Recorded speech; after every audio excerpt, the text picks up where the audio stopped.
Yo, what's up mga kaibigan? Halina tayo magkwentuhan. Kanina o kahapon, depende kung nasaan kang parte ng mundo ay naganap na ang championship parade ng New York Knicks. Talagang libo-libo o posibleng milyon pa nga na tao ang lumahok dito mga kaibigan. Pinagdiwang ng buong syudad ang unang championship ng Knicks matapos ang mahigit 5 dekada.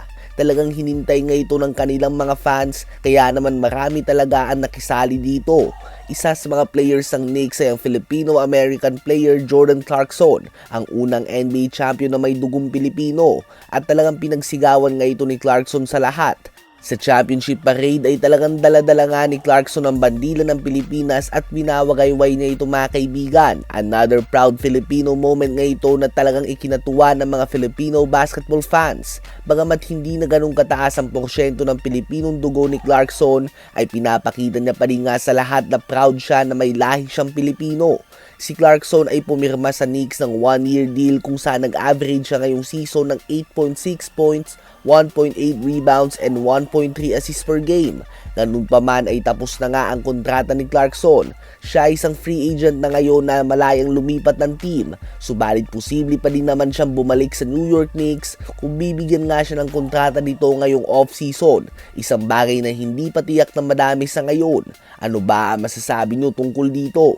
Habang ginulat naman ni Alex Ayala ang madami matapos sa talunin ang world rank number 2 Elena Rybakina ng Kazakhstan sa round of 16 ng WTA 500 Berlin Open. Simula pa lang nga ay napakatindi na ng pinakita ni Ayala hanggat pinakita niya nga ang kanyang tunay na galing nang tapusin niya ang bakbakan na ito in straight sets. Major underdog nga dito si Ayala dahil syempre world rank number 2 nga ang kanyang katapat.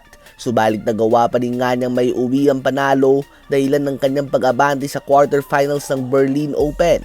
Sa post-game interview ay binahagi ng Pinay tennis sensation na umaapaw ang kanyang saya sa panalo na ito. To the point na nanginginig nga daw siya sa tuwa at agad nga daw niyang tinawagan ng kanyang tatay.